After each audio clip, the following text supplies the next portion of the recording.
Hey guys, and welcome to Comments and Ability Draft with your host, Mr. Frozor. It's just time to jump right into it. These videos are going to be about 6 minutes long, 6-7 minutes, depending on the kind of content I'm going to be bringing you guys. This time, I'm going to be covering the absolute basics of Ability Draft. This is basically totally noob friendly this time. So, if you haven't even played Ability Draft yet, this is for you. Maybe some more advanced people can actually also learn something as well. Alright, starting out, just want to show you guys the heroes that are not available in Ability Draft. I know I've covered a few of their faces up, but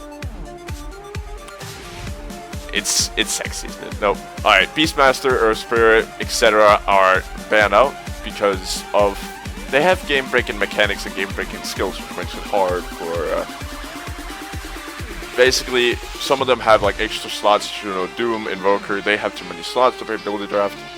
They could probably fix it, but it's probably for the better, seeing the fact that their skills are weird. And also Rubick, because of his spell steal, that does not really work out well either. Meepo, of course, because you have multiple guys with regular skills, which could make him absolutely terrifying. I've seen a couple of Meepo Ability Draft gameplays, and it's scary what he can do. Timbersaw was the last one to be banned. I am not really sure why, but reactive armor is incredibly good on somebody like a Centaur. I played a Centaur game with it, and I couldn't die. I did not die for the whole 60-minute game, because they just could not kill me. I had so much armor, it's absolutely ridiculous, but basically these are the guys you cannot find in Ability Draft. If you're in doubt, just return to this little video and just check it out. See what can actually work, or what heroes are there and what heroes are not, and I got some of them right there. Alright, moving on. That's wrong. There you go. Alright, that right there, the reason why I'm showing you this is because if you take a good look, you can actually already tell who's going to be drafting when, and basically, first top guy in the Radiant is going to be drafting, then top guy in Dire, then second guy in Radiant, then second guy in Dire. And they just keep going from there. So, already when you spawn in right there, you have an advantage. Or when you get to that screen, you have an advantage because you know when you're going to be picking. And you know when, you know what kind of hero you can build out of it once you've watched my later installments of the series. But you know what kind of a hero you can actually expect to draft. It all, of course, depends on the hero that you get, which is of course random. Have to know that, but it all comes down to it mainly comes down to your picks. You can draft pretty much any hero from what kind of picks you get, and that screen right there will tell you if you're going to get a first pick, if you're going to get a double pick eventually, or if you're just going to be stuck right in the middle and have to go for individual skills that does not really like stack well up against each other, but maybe stacks up with good items. So, alright, there you have a pretty good idea of what your guy is going to be like. Alright, moving on to the draft screen.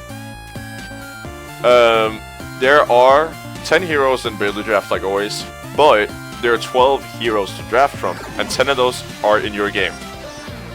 Basically, in this particular game, Abaddon and Faceless Void were not there as heroes to play, but they were there as abilities. So, that's something you gotta look out for. Mainly, the draft screen is where everything, of course, happens. That's where you win or lose the game. That happens on the draft screen.